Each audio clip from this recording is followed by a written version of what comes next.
ይህንን ታላቅ የጸሎት ቃል መነሻ አድርገን የዛሬውን ማለዳ መልእክት እናደምጣለን። ይህን ኃይለ ቃል በአንድም በሌላም መንገድ ስንሰማው ኖረናል። ለዚህ ቃል እንግዳ የሆነ ሰው አለ ብዬ አላምንም። ቅድስት ኦርቶዶክሳዊት ተዋሕዶ ቤተ ክርስቲያናችን በዓለ ጰራቅሊጦስን ካከበርንበት ሰንበት ጀምሮ በተከታታይ የሚመጡትን ሰንበታት ሁሉ ስለ መንፈስ ቅዱስ አምላክነት በስፋትና በምልአት የምታስተምርባቸው ሳምንታት ናቸው። ዛሬም እንደ ሳምንቱ በዮሐንስ ወንጌል ምዕራፍ 14 ቁጥር 22 ጀምሮ ልብ ሲነጻ የሚገኘውን በረከት የሚያወሳ ምንባብ ተነቦልናል። ከወንጌሉ የምናነሳው ትንሽ ዳሰሳ ቢኖርም ዲያቆናቱ ባስተላለፉልን ታላቅ ትምህርታዊ ቃል ነው የዛሬውን ማለዳ የምንመካከርበት። ንጹሕ ልብን ፍጠርልን ይላል። እግዚአብሔር ንጹሕ ልብ ይስጠን። አሜን በሉ። አይዟችሁ። እግዚአብሔር ንጹሕ ልቦናን ይስጠን። የቆሸሸ ሰውነታችንን በውሃ እናነጻዋለን። መቆሸሹን እንኳ በጉልህ የማንረዳለትን ልቦና እንዴት ንጹሕ እናደርገዋለን?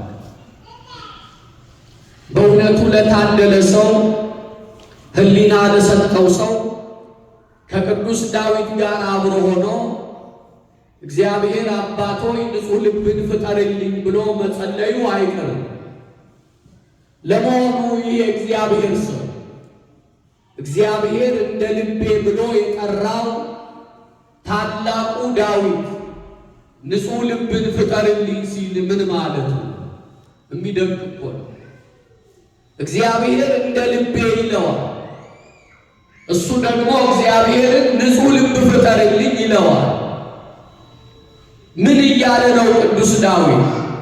መቼም ንባቡ በጥቂት ካልተተረጎመ ጉዳዩ እንደማይገባ የምንረዳው ልባችን አንዴ ተፈጥሯል፣ አዲስ ልብ አይፈጠርልን። ስንወለድ ጀምሮ የእጃችንን ጭብጥ የሚያህል ታላቅ የሰውነት ሞተር አጥንት በሚባል መከላከያ አጅቦ መሃል ላይ ደም ቅዳ ደም መልስ እንዲያከናውን ሰርቶታል። ከባባድ ቀዶ ጥገና ከሚደረግባቸው ሕመሞች መካከል አንዱ ልብ ነው። ልብ ከታመመ ብዙ ነገር ይታመማል። ታዲያ ነቢየ እግዚአብሔር ዳዊት ልብ ፍጠርልኝ ሲል ይሄ ደም ቅዳ ደም መልስ የሚከወንበት በአጥንት ከለላነት ልዩ በሆነ ዋሻ በልዩ ጥበብ ያስቀመጠው ልብ ይሆን አይደለም? ልቡናን ፍጠርልኝ አለ። ሌላ ልብ ፍጠርልኝ ማለቱ አለ። እንዲያው አጭር ቃል እንገባበታለን። ከኃጢአት ንጹሕ አድርግልኝ ማለት ነው። እግዚአብሔር ልቦናችንን ያንጻልን። አሜን በሉ። ከኃጢአት ንጹሕ አድርጎ ይጠብቀን።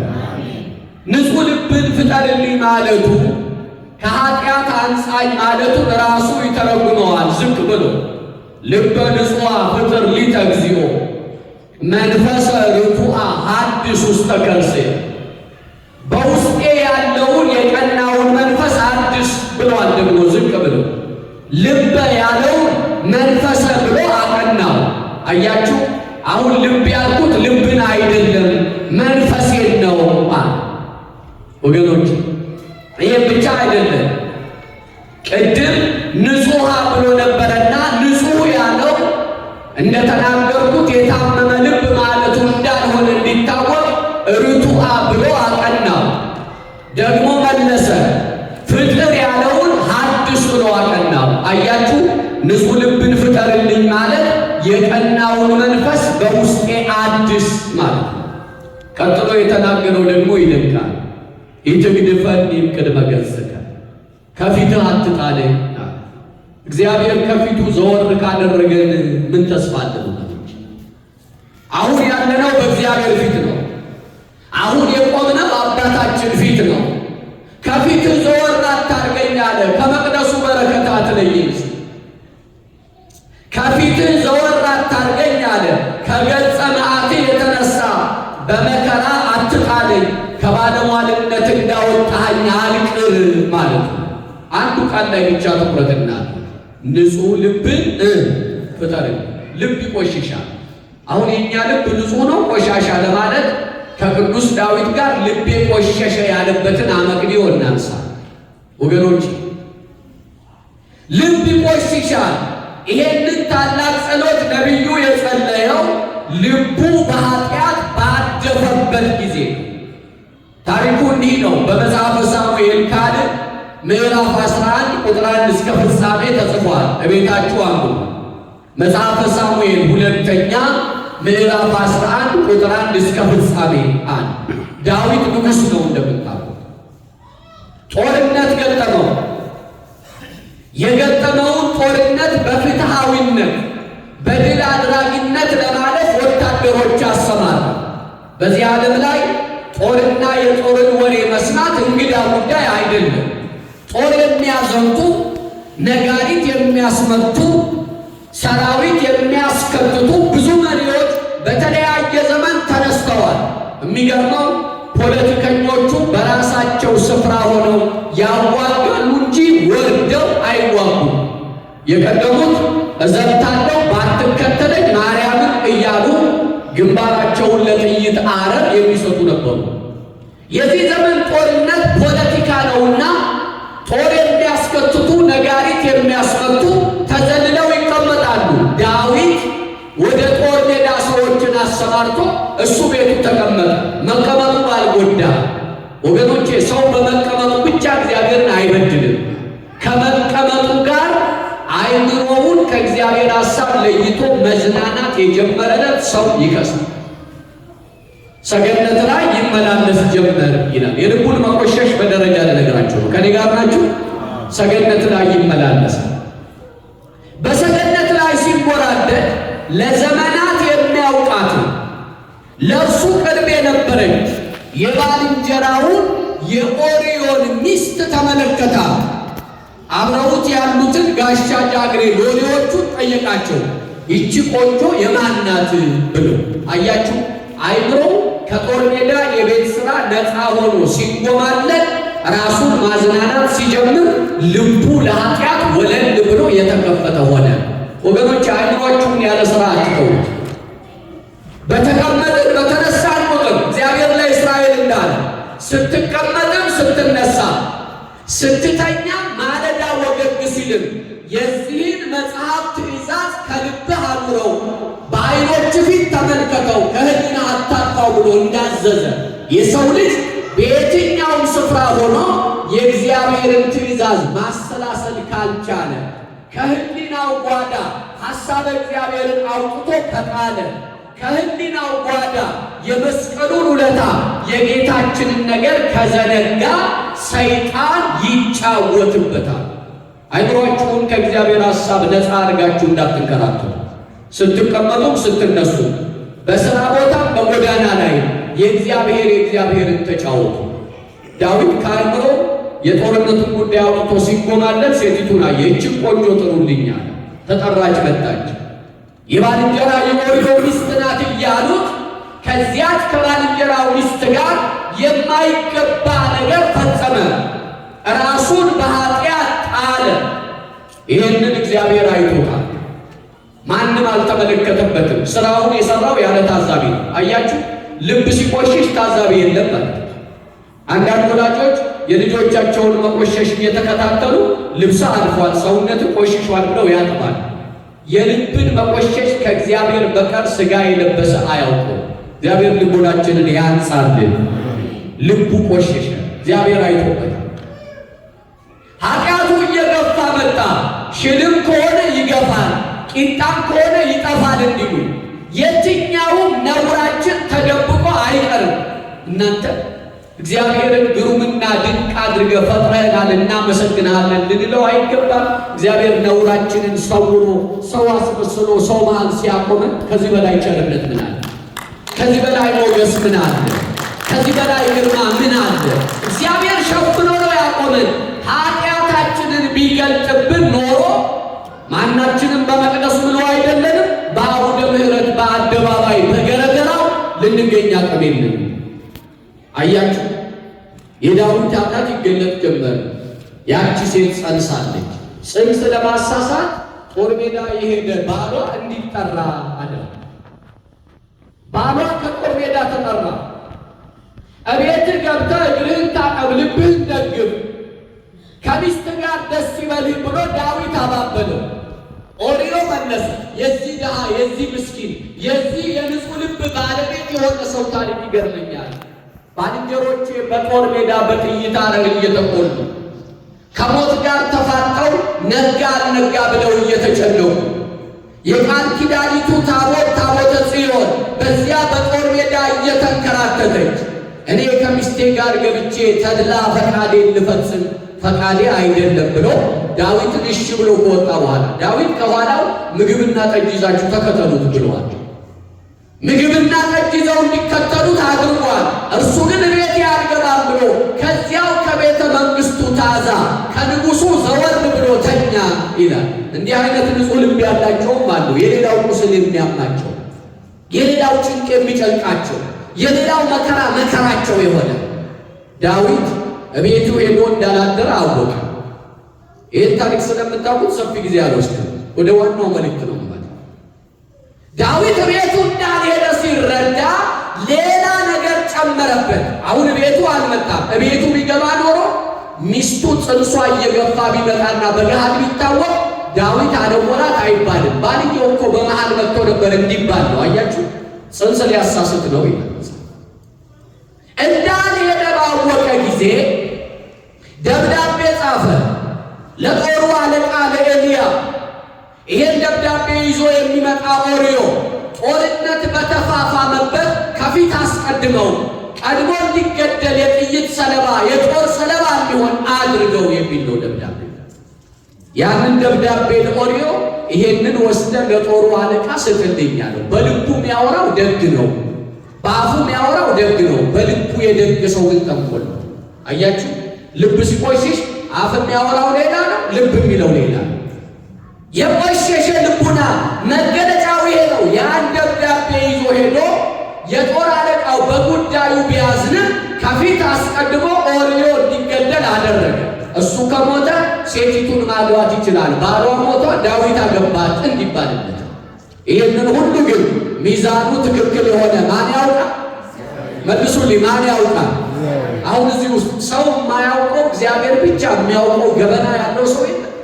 አረሞልተን ሰው የማያውቅብን እግዚአብሔር በሚያውቀው ጉድለት ውስጥ ያለን ብዙ ሰዎች አለን። እንዲህ አይነት ኃጢአት ሲሰራ እግዚአብሔር ደግሞ አባት። ወገኖቼ የትኛውንም በደል በድላችሁ ቢሆን የማይምር እግዚአብሔር የለም። ይምረናል ብሎት ይውላችሁ ይምረናል በሉ። አይዟችሁ ጮክ ብላችሁ ስለደከማችሁ ነው ዝም ያልኩት። ይምረናል ብሎት ይምረናል። ማን ይምረናል? እግዚአብሔር። ማን ይምረናል? እግዚአብሔር። እመኑ፣ እግዚአብሔር ምን ያደርግልናል? ይምረናል። ይሄ ቃል ብቻ አይበቃም። ይምረኛል ብሎ መቆም የቻለ ሰው በቂ። እግዚአብሔር መሐሪ ነው። እግዚአብሔር ታጋሽ ነው። ይሄንን በደል ሲያደርግ ነቢይ ላከበት። በምሳሌ የሚናገር ነቢይ በጣም ይገርመኛል። እኔ የነቢዩ ምሳሌና የዳዊት አመላለስ ይደንቀኛል። ሰው በሰው ላይ ለመፍረድ ያለው ጀግንነት፣ ጉዳዩ የራሱ ሲሆን ያለው ስብራት ይገርመኛል። ልቡ ሲቆሽሽ እግዚአብሔር ሊያክመው ወዶ መልእክተኛ ላከለት። ወገኖቼ በየሰንበቱ ጉባኤ አለ፣ ሮብ ማታ ነው፣ ማለዳ ተማሩ ወዘተ ምንለው ወደን አይደለም። እግዚአብሔር ሊያክመን እየተለማመጠን እንደሆነ ላፍታም ቢሆን እንዳትዘኑ። ነቢዩ መጣ፣ ቅዱስ ዳዊትን አለ በሀገር በደል ተሰራ አለ። በኔ ከተማ ምን አይነት በደል? 100 በግ የነበረው አንድ ባለጸጋ ሰው ነበር። አንዲት በግ የነበረችው ደግሞ ድሃ ሰው ነበር። ያ አንዲት በግ ያለችው ድሃ ከበላው ያበላታል፣ ከጠጣው ያጠጣል ጋር እንግዳ መጣበት። 100 በግ ያለው ባለጸጋ እንግዳ ሲመጣበት ለመጣው እንግዳ ሊያርድ ሊያቆራርጥ ፈለገ። ከ100 በጎች አንዲቱን አርጄ 99 በግ አለው ከምባል ያ ሰውዬ ተጨማሪ የለው አንዷን አምጥቼ ለምን አላርድም ብሎ ከድሃው ብብት አንዲቱን በግ ነጥቆ አረደበት። ድሃው ባዶ ሆነ፣ ሀብታሙ 100 በግ እንደያዘ ቀረ። እንዲህ አይነት ግፍ እኮ ተሰራ አለ። ታሪኩ ልብ ይነካል አይደል? ዳዊትም ዝም ብዬ ታሪኩን ሳነብ ጠረጴዛ እየደቃ የመለሰ ነው የሚመስለኝ። ታሪኩን ሳነብ እንዲህ ያደረገው ጨካኝ ባለጸጋ እውነት እልሃለሁ ዛሬ አንገቱ በአካሉ ቢያድር ኦ ንጉሥ ፈታይ ከበረስከ ንጉሥ ሆይ በራስህ ፈረድክ፣ ያ ሰው አንተ ነህ። 100 በግ አለ፣ እግዚአብሔር ያጎደለብህ የለም። ስልጣኑ ነው ሙሉ ነው፣ ግርማ ነው ሙሉ ነው፣ ዳኝነት ነው ሙሉ ነው። እግዚአብሔር ያጎደለብህ የለም። 100 አለ አንተ። ነገር ግን የአንዱን ድሃ የኦርዮን ሚስት ነጥቀህ በመውሰድህ እሱን ለሞት አበቃኸው። ያኔ ነው ዳዊት ተንበረከከና ልበ ንጹሐ ፍጥር ሊተ እግዚኦ፣ አቤቱ ንጹሕ ልብን ፍጠርልኝ፣ መንፈሰ ርቱዐ ሐድስ ውስተ ከርሥየ፣ በውስጤ ያለውን የቀናውን መንፈስ አድስልኝ፣ ኢትግድፈኒ እምቅድመ ገጽከ፣ ከፊትህ አትጣለኝ ብሎ ጸለየ። ይሄ ነው የዳዊት የጸሎቱ ምክንያት። ተንበርክኮ ጠየቀ። እግዚአብሔር መሐሪ፣ እግዚአብሔር ይቅር ባይ፣ ጸሎቱን ሰምቶ ይቅር ብሎታል። እንምጣ ወደኛ ንጹሕ ልብን ፍጠርልን ብለን እንደ ዳዊት የዳዊትን ቃል መነሻ አድርገን እየተማማርን ነው። ልብ ሲነጻ ብዙ ነገር ይገኛል። ለዛሬው ማለዳ 2 ነገር እንደሚገኝ ብቻ ላስታውሳችሁ። ልብ ሲነጻ እግዚአብሔር ልቦናችንን ያንጻልን። መቼም አሜሪካ ውስጥ ስለ ነጭ ልብስ ብዙ አይነገርም። እንደው አንዳንድ ኋላ ቀርኔ ብሎ የሰጋ ወይ እንደው አለባበሱ የጠፋ ወይ ነጠላውን ያላገኘ ካልሆነ ወንድ ካልሆነ በቀር በእህቶቻችን በኩል አሜት የለም። ልብስ የሞላ ነው አሜሪካ። ብዙ ነጭ ልብስ አለ። የነጻ ልብ አለ ወይ የሚለውን ሥላሴ ያውቃሉ። እኔ ደካማው አላውቅም። እርግጥ ነው እግዚአብሔርን የምትፈሩ ተግታችሁ የምትቆሙ ጠባለ ኪዳን መሸለ ቁርባን ብላችሁ እግዚአብሔርን ለማገልገል ጽኑዓን እግሮች ያሏችሁ ትጉሃን ምዕመናን እንዳላችሁ አውቃለሁ። እኔ ብመዝን እንደ ሰው መዝናለሁ። እግዚአብሔር የሚመዝነው ግን በትክክለኛው ሚዛን ነው። ቅዱስ ሚካኤል እንደነገረ ቅዱስ ሚካኤል ሚዛን ይዞ ነው አይደል ስዕሉ ላይ የምናየው ሚዛን። ያንን በነገራችን ላይ ዓለማውያን ቀጥታ ወስደውታል። ካሁን በፊትም አንስቼዋለሁ። በፍርድ ቤት ደጃፍ ትክክለኛ ሚዛን ቆሞ እናያለን። ይሄ ቤት የሚዛናዊነት ቤት ነው፣ የዳኝነት ቤት ነው። ሚካኤልም ሚዛን ይዞ ነው የመጣው። የሰይጣን ሐሳብ ተመዝኖ ወድቋል። ዘንዶውን አሸንፎ የጣለው መልአክ ነው። ሚዛኑ ትክክል የሆነ እግዚአብሔርን ራሱ በትክክለኛ ሚዛኑ ይለካል። እኔ ማየው ላይኛውን ነው፣ ሰው ፊትን ያያል፣ ልብን የሚመረምር ፈጣሪ ነው እንደተባለ የነጭ ልብስ ችግር አሜሪካ ውስጥ የለም። ልብ ንጹሕ ሲሆን ግን ብዙ ትርፍ እንዳለው ዛሬ ማለዳ መነጋገር ግድ ይላል። ልብ ሲነጻ አንደኛ እግዚአብሔርን እናየዋል። መልሱ ማንን እናየዋል? አሁን አንዳንድ ሰው እግዚአብሔርን አይተኸዋል ቢባል እንደ በወረደ ሬታ ምናልባትም እኮ በቤተ መቅደስ ያሉ ይሄንን ጸወርተ መንበር ግርማ ያለውን መንበር ብቻ የሚመለከቱ ጉዳዩ ያልገባቸው መቅደሱ ሰፍቶ ታቦተ መንበሩን ውደት እያደረጉ ሲያመልኩ ጌታና የተለየ ነገር እኮ አላየሁም የሚሉ ብላቴኖችም ሊኖሩ ይችላል። እግዚአብሔር የሚታየው በግዘፍ አይደለም። የነጻ ልብ እግዚአብሔርን ያየዋል። ለዚህ እኮ ነው ራሱ ባለቤቱ ሲያስተምር በማቴዎስ ወንጌል ምዕራፍ 5 ቁጥር 8 ላይ ልበ ንጹሖች ብፁዓን ናቸው እግዚአብሔርን ያዩታልና። እግዚአብሔርን የሚያይ ንጹሕ ልብ ያለው ሰው ነው። እግዚአብሔር ልቦናችንን ያንሳልን። እግዚአብሔር አልታይ ብሎ አይደለም፣ የኛ ልብ ቢስላል። የኛ ልብ ከቀና የተሰወረ ይገለጣል።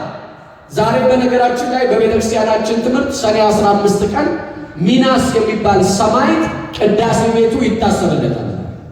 ሰማዕታቱ ብዙ ናቸው። ቤተ ክርስቲያንን ያደመሙ ዋጋ የከፈሉ ዘግተው በመጸለይ በቅድስና ሕይወት ወንጌልን በተግባር የኖሩ ብዙ ምሳሌ የሚሆኑ ቅዱሳን ያሏት ቤተ ክርስቲያን ናት። ቤተ ክርስቲያን ማስተማሪያ የሚሆኑ ንጹሐን አሏት። ልቧ ንጹሕ የሆነ አንዲት ሴት ከቅዱስ ሚናስ ጋር በተገናኘ የሆነላትን አጭር ነገር ልንገራችሁ። ይሄ ሚናስ ወጣት ሰማዕት ነው። በግብፅ ታዋቂ ነው። አሁን በእኛ ሀገር እነ ቅዱስ ጊዮርጊስን ኢትዮጵያዊ ሆኖ ማያውቀው የለም አይደል? በረከቱ ይደርብን። ልክ እንደ ቅዱስ ጊዮርጊስ በግብፅ ቤተክርስቲያን ሚናስ ታዋቂ ነው። ወጣት ሰማዕት ነው። ይሄ ወጣት ሰማዕት ሞቱ አርፎ ሲቀበር የመቃብሩን ቦታ የሚያውቅ የለም። ቅድስናውን የሚያውቁ የመቃብሩን ቦታ ያላወቁ መቃብሩን ለማግኘት ብዙ ጊዜ ደከሙ። እንዲያውም አንድ እረኛ በጎቹን አሰማርቶ ሳለ ከበጎቹ ከመንጎቹ መካከል የተወሰኑ በጎች ይታበቡበታል። አንዲት በግ የመነጨ ውሃ ጫካ ውስጥ አግኝታ ትጠጣለች። ያን ውሃ እንደጠጣች በጊቱ ትፈወሳለች። ይገርመዋል። እንዴት ውሃ ጠጥታ የተለየ ውሃ ነው ማለት ነው ይህ ውሃ እንዴት ልትፈወስ ቻለች ብሎ ሌሎቹን የታመሙ በጎቹን አምጥቶ ቢያጠጣቸው ተፈውሰዋል። እግዚአብሔር ይችላል። እኛ እንድንድን እግዚአብሔር የማያደርገው ነገር የለም ወገኖች። እንኳን ሌላውን ተውና አምነን ከማግነው ካሸተትነው መዓዛ ዕጣኑን ፈዋሽ፣ አምነን ከጠጣነው ቅዳሴ ጠበሉ ፈዋሽ ነው። አምነን ከተቀበልነው እዚህ ሜዳው ላይ ተንከባለን የማናገኘው ዋጋ የለም። አንድ ምስክርነት እኮ መስከረናል። እዚህ መጥቼ እዚሁ ታቦቱ የቆመበት ላይ ተንከባልዬ ዋጋ አገኘሁ ብሎ የመሰከሩ እናታል። እኛ ጋር እምነት ካልጎደለ በቀር የእግዚአብሔር እጅ አላጠፋም። ሌሎቹን መንጎች አመጣ አጠጣ፣ ተፈወሱለት። ወደ ሴቲቱ ልምጣ። የዚህ ቅዱስ መካነ መቃብር ተሰውሮባቸው እቺ ለዘመናት የታመመች የንጉሥ ልጅ ናት። አልጋ ላይ ከዋለች ከርማለች። በጎች ጠጥተውት የፈወሰ ውሃ አለ እዚያ ሄዳ ትጠመቅ የሚል ወሬ ሰሙ። ወደዚያ ውሰዱኝ አለች። ይችና ማለዳ ሊወስዷት ቀጠሮ ያዙ። ማታ ተኝታ ራእይ ተመለከተች። አያችሁ፣ አልጋ ላይ በስጋ ታማ ወድቃለች እንጂ የልብ ንጽሕና ችግር አልነበረባት። ተኝታ ጉዳይ ተመለከተች። ሄደሽ የተቀደሰ ውሃ የምታገኝበት ያ ስፍራ ሚናስ የሚባል የኢየሱስ ሰማዕት የተቀበረበት የመቃብር ቦታ ነው፣ ንገሪያቸውና ስጋው ይውጣ ሲል አሳሰባት ጌታ። እሷም ከጸበሉ ጠጥታ ድናለች። ከዚያ ቦታ የሰማዕቱ ቤተ ክርስቲያን ተተክሎበት ዛሬ ቅዳሴ ቤቱ የተከወነበት ቀን። ልመለስ። ልበ ንጹሖች ብፁዓን ናቸው እግዚአብሔርን ያዩታልና። ወገኖቼ እግዚአብሔርን ማየት የምንሻ ከሆነ ልባችን ንጹሕ ይሁን። ልብ የሚቆሽሸው በኃጢአት ነው ብያለሁ። ሁለት ልብ ሲነጻ ሰላም እናገኛለን። ወደ ወንጌሉ ልብ ሲነጻ ሰላም እናገኛለን። መቼም የሰላም ጉዳይ የብዙዎቻችን ጥያቄ ጉዳይ ለመሆኑ አስረጃ ያስፈልጋል። ሰላም ማለት መረጋጋት፣ ስምምነት፣ እረፍት ማግኘት፣ በደስታ መኖር ማለት። እግዚአብሔር ሰላሙን ይስጠን። አሜን በሉ። ሰላሙን ይስጠን። ከሁሉ በላይ ሰላም ይናፍቃል። አሁን ዓለምን እስቲ ተመልክቷል ወዴት እየሄደች እንዳለች። የነገ መድረሻዋ ጥያቄ ውስጥ አልገባባችሁም? የሰላም ጉዳይ ሩቅ ነው፣ ጉዳዩ እኔን አይመለከትም ብለን ቸል የምንለው አይደለም። ጌታ ኢየሱስ ምን አለ? እኔ የምሰጣችሁ ሰላም ሰው እንደሚሰጠው ዓለም እንደሚሰጠው ሰላም ያለ አይደለም። ይሄንን ከማብራራታችን ቀድሞ ሰላም ሰጪ እግዚአብሔር ነው። በመዝሙር 28 ቁጥር 11 ላይ እግዚአብሔር ሕዝቡን በሰላም ይባርካል። ደግሞ በዘሌዋውያን ምዕራፍ 26 ቁጥር 6 ላይ በምድራችሁ ላይ ሰላምን እሰጣለሁ። ነቢየ እግዚአብሔር ኢሳይያስ በምዕራፍ 9 ቁጥር 6 እስከ 7 ምን ብሏል? የሚወለደውን ሕፃን ስሙ ድንቅ መካር፣ ኃያል አምላክ፣ የዘላለም አባት፣ የሰላም አለቃ ብሎታል። ሰላም እግዚአብሔር ነው። ሕሊናው ልቡ ንጹሕ የሆነ ሰው ሰላምን ያገኛል። ሰላምን እሰጣችኋለሁ። እኔ የምሰጠው ሰላም ዓለም እንደሚሰጠው ያለ ሰላም አይደለም ማለት ምን ማለት ነው? ዓለም የምትሰጠው ሰላም ምንድን ነው? እግዚአብሔር የሚሰጠው ሰላም ምንድን ነው? አሁን ልብ በሉ። አሜሪካ በኢራን ጦርነት እጇ ገብቷልና ጠብቁኝ የሚል ማስፈራሪያ ከኢራን ይመጣል። እስራኤል ምድር ላይ ተኝቶ ማደር ዕዳ ሆኗል። በሀገራችን ያለውን ጦርነትማ በምን ቋንቋ ገልጸዋለሁ? የገዛ ወንድሙን የበላ በገዛ እናቱ የጨከነ አለ። መተራረድ እንደ ጓሮ ጎመን መቀረዳደድ ለነገ የማይባል የጨካ የጨካኝነት ዜና ሆኗል። እግዚአብሔር ሰላሙን ይስጠን። በትዳር ሰላም የለም፣ ልጆች መሃል ሰላም የለም፣ በጉርብትና ሰላም የለም፣ በአቻነት ሰላም የለም። ሁሉ ትከሻ ይለካካል። እኔ ባይነት ሰፍኗል። ፉክክርና አመልጥባይነት እቀድም የሚል ከንቱነት በምድሪቱ ላይ ነግሷል። የትኛው ጓዳ ነው ሰላም ያለው?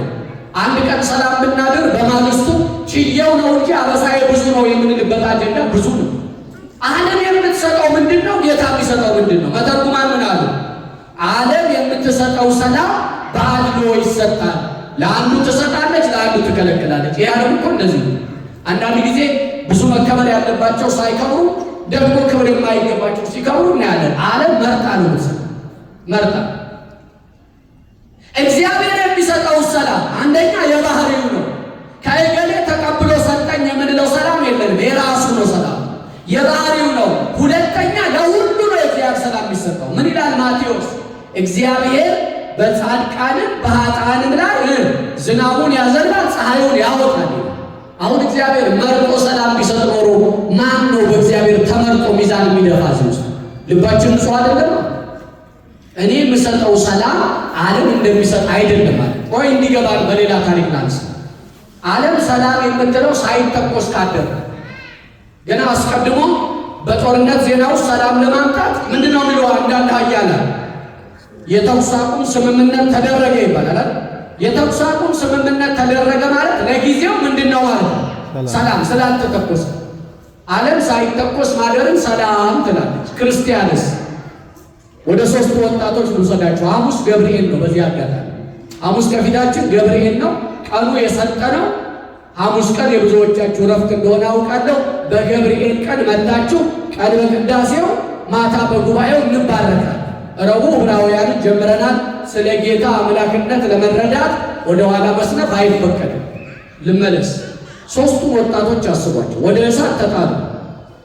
እሳት ውስጥ ገብተው ወደ እሳት ከተወረወሩ በኋላ እሳቱ አልጠፋም። በየባህሉ ደጋግሜ አንስቼዋለሁ። እሳቱ እየነደደ ገብታችሁ የነቢዩንም ቃል አንብቡት። እሳቱ እየነደደ በእነዚያ ወጣቶች ላይ ኃይል አልነበረው። አሁን የእግዚአብሔርን ሰላም ለማሳየት ይሄ ጥሩ ማሳያ። እሳቱ አልጠፋም፣ ግን ምን የለው? ኃይል የለው። መልሱልኝ። ግን ምን የለው? እየነደደ ኃይል አለ። አያችሁ፣ የእግዚአብሔር ሰላም የሚባለው አካባቢ ሁሉ ታውቆ የእናንተ ልብ ከተረጋጋ ያ የእግዚአብሔር ሰላም፣ ያ የእግዚአብሔር ሰላም። እሳት እየነደደ በነደደ እሳት መካከል ፍጹም መረጋጋት ከተሰጠን ያ ሰላም የማን ሰላም ነው? የእግዚአብሔር ሰላም ነው። ይሄንን ሰላም ለማግኘት አንዳንድ ጊዜ ጭቅጭቅ ባለበት የምትችሉበት ጸጋ ማግኘት ማለት ነው። አያችሁ፣ ጭቅጭቅ ሰላም ይነሳል አይደል? ሺህ ብትጨቀጨቁ ልባችሁ እርግጥ ብሎ መቻያውን ከሰጣችሁ ያ የእግዚአብሔር ሰላም። ይሄ ሰላም የሚገኘው ልብ ንጹሕ ሲሆን፣ ልቡ ንጹሕ የሆነ ሰው ይሄንን ሰላም ያገኛል። ምን ተማርን ዛሬ? ነቢየ እግዚአብሔር ዳዊት ንጹሕ ልብን ፍጠርልኝ ብሎ ጸለየ። ምን አድርጎ? በድሎ እግዚአብሔርን አሳዝኖ ኃጢአት ሰርቶ ሰውነቱን አቆሽሾ የሰራው በደል በእግዚአብሔር ፊት ነውር ሆኖ ተገኝቶ እግዚአብሔር በነቢዩ ቢገስጸው ንጹሕ ልብን ፍጠርልኝ ብሎ ተንበረከከ። ልብ የሚቆሽሸው በኃጢአት። ስለዚህ ምን ተማርን ዛሬ? ኃጢአት ስንሰራ ልባችን እንደሚቆሽሽ ተማሪ። ልብን የሚያቆሽሸው ኃጢአት ከሆነ ልንሰራው ይገባል? አይገባም። መልሱልኝ። ልንሰራው ይገባል? አይገባም። ኃጢአት ምንድን ነው የሚለኝ ይኖር ይሆን? አይታወቅም። ኃጢአት እግዚአብሔር የማይወደው ሁሉ ነው። ሊያሰርቱ ትእዛዛት ስድስቱ ቃላተ ወንጌል ብዬ አላምራም።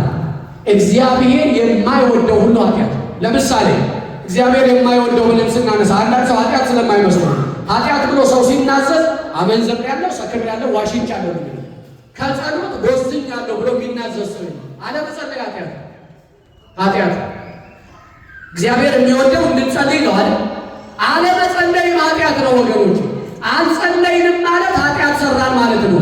ኃጢአት ሰራን ማለት ልባችን ቆሸሸ ማለት ነው። ሰው በጸሎት ካልተጋ 5 ደቂቃ እንኳ በጌታው ፊት ካልተንበረከከ ልቡ ይቆሽሻል። ንጹሕ ልብን ፍጠርልኝ ብሎ ሊጸልይ ይገባል። ንጹሕ ልብን ፍጠርልኝ ብሎ ጸለየ። ልብ ሲነጻ እግዚአብሔርን እናያለን። ወገኖቼ መቼም የምትወዱት ሰው ምን ያህል እንደሚናፍቅ በቋንቋ ላስረዳችሁ አልችልም። የምትወዷት እናት፣ የምትወዱት አባት፣ የምትወዱት አካል ባል፣ የምትወዷት ሚስት፣ የምትሳሱላቸው ልጆች ከዓይናችሁ ሲርቁ እስከምታገኟቸው እንዴት እንደምትራቡ አስቡ። ሌላ ምሳሌ ባጣ ይሄን አነሳሁ እንጂ ጉዳዩ ከእግዚአብሔር ናፍቆት ጋር የሚነጻጸር ሆኖ አይደለም። ግን ምሳሌ ባጣ ወገኖቼ፣ የምንወደውን ለማግኘት ልባችን እንደሚናፍቅ እግዚአብሔርን የምንናፍቀው ከሆነ እባካችሁ ልባችንን እናንሳ። በምን ዳዊት ተንበርክኮ ጸልዮ ማረኝ ብሎ አይደል የነጻ? የልብ ማጠቢያ ሳሙናው ኮስኮ ሄዳችሁ እዛ የሚሸጥ አይደል? አይሸጥም። የዋልግሪን ብትዞሩ አይገኝም። የልብ ማጠቢያ ሳሙናው እዚያ። ሳሙናውን የሚሰጡን ካህናቱ ናቸው። ያ ሳሙና በካህናቱ እጅ አለ። ቀኖና ይባላል። ንስሐ ይሰጡናል። ቀኖናዊ አቅጣጫን ያመለክቱናል። ወገኖቼ መታጠብ ደስ የሚለው ራስን በራስ ማጠብ ሲችሉ ነው። ሰው መቼም ካልዛለ፣ ካልደከመ፣ አካሉ አልታዘዝ ካላለው፣ አቅም ካላጣ በቀር እጠቡኝ አይልም አይደል? ይላሉ አይ የደከሙለት የተያዙለት ግን አማራጭ ያገላብጡ። ያ ከመሆኑ በፊት በቁም ሳሙናውን እንሰጡት። የምንዝልበት ቀን ሳይመጣ አንችልም የምንልበት ቀን ሳይመጣ አሁኑኑ ያ ሳሙና በአልባሌ ቦታ የሚገኝ አይደለም። ቁልፉ ካህናቱ ጋር ነው።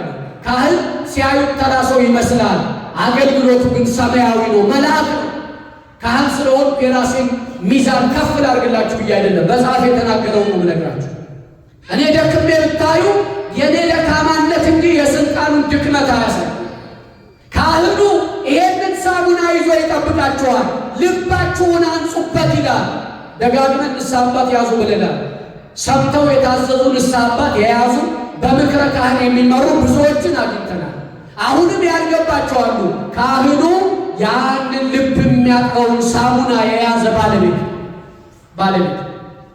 ሳሙና እንኳን መርጥ የለም ለቆዳ አይሆንም እያ ሳሙና መርጠን የምንጠቀም ሰዎች፣ እዚህ ያለው ስሙ እንደዚህ የምንል ሰዎች ዛሬ በቤተ እግዚአብሔር ካህናትን አብዝቶ ታጠቡ ሲል እንደ ዳዊት ንጹሕ ልብን ፍጠርልኝ፣ የቀናውን መንፈስ በውስጥ ያድስ ብለን ለመታጠብ እንምጣ። ከታጠብን እግዚአብሔርን እናየዋለን። የናፈቀንን ጌታ ዋላ ወደ ውሃ ምንጭ እንደሚናፍቅ አቤቱ ነፍሴ አንተን ተጠማች አለ። ኢየሱስ ይናፍቃል። ናፍቆታችን ኢየሱስን የምናይበት ዋነኛው የማያ ጸጋ ልብ ሲነጻ የሚመጣ ያንን ጌታ፣ ያንን ንጉሥ፣ ያንን የፍቅር አባት ለማየት ወገኖቼ በንስሐ ሳሙና እንታጠብ። ይሄ መጀመሪያው። ሁለተኛው እንደው ልብህን አንጻ ሲባል እንኳን ቢያለ ሰው ሰላም ትፈልጋለህ ወይ ቢባል መልሱ ተመሳሳይ ነው። ሰላምን እንፈልጋለን። እስቲ ሰላም በቤቴ፣ ሰላም በሕይወቴ፣ ሰላም በትዳሬ፣ ሰላም በልጆቼ፣ ሰላም በዓለም፣ ሰላም በሀገር፣ ሰላም በመላው ሕዝብ ላይ የምትሉ ውስጥ እጃችሁን አሳዩ። ሰላም ይሁን የምትሉ ለሰላም መቼም አንድ እጅ አይነሳም። እርግጠኛ ለሰላም ነው ያልኩት።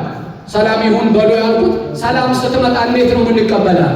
በአንድ እጅ በኬፍ የለም እኮ ቅፍ አድርጎ ነው። ሰላም ከመጣችሁ ውጭ አትባልም። እስቲ ለሰላም እጃችሁ ከፍ ይበል። እስቲ ለአንድነት፣ እስቲ ለአብሮነት መጀመሪያ አመስግኑበት። ስለ ሰላማዊ ስለ ኢየሱስ ክርስቶስ አልናፈቃችሁ? ያ በደለኞችን ይቅር የሚለው ጌታ፣ ያ ሰው የገፋቸውን ኑ ብሎ በዘፈረ ልብሱ ሽፍን እያደረገ የዘመናት ሕመምን የሚያርቀው ጌታ፣ ያ ሲሰልሙት መልሶ ያልተሳደበው ጌታ፣ ያ ጎኑን በጦር ሲወጉት ይቅር በላቸው ብሎ የጸለየው አንቺን እኔን እናንተን እቅፍ ስብስብ አድርጎ ከእናት ልጅ በላይ የወደደን በላቦቹ ጥላ ያሳረፈን ጫጩቶቿን እንደምትሰበስብ ዶሮ ጥቅልል አድርጎ ሰብስቦ ሸፍኖ ያኖረን ይቅር ባዩ ተለማማጩ ደጉ ሰላማዊው ኢየሱስ አልናፈቃችሁ? ያ ጌታ የሚታየው ልብ ሲነጻ ነው። ልብ የሚነጻው በንስሐ ሳሙና ነው። እሱ ሲመጣ ሰላም ይመጣል። እሱ ሲመጣ ሰላም ይገባል። ሰላምን ናፍቄ ያለው ብላችሁ እጅ ያነሳችሁ ሁሉ ሰላም በሕይወት፣ ሰላም በሀገር፣ ሰላም በኑሯችን፣ ሰላም በሁለንተናችን እንዲሆን የሰላምን ጌታ በንስሐ ሕይወት ግባ እንበል። ይህን ነው ዛሬ እግዚአብሔር ያስተማረን። ስላስተማረን ስሙ የተመሰገነ ይሁን። ሰምቶ ከመጥፋት እግዚአብሔር ይሰውረን። የሁላችን መጨረሻ እግዚአብሔር ያሳምርልን። ንስሐ ገብተን ቅዱስ ሥጋውን ክቡር ደሙን ተቀብለን መንግሥቱን እንድንወርስ አምላክ በቸርነቱ ይርዳን ይደግፈን።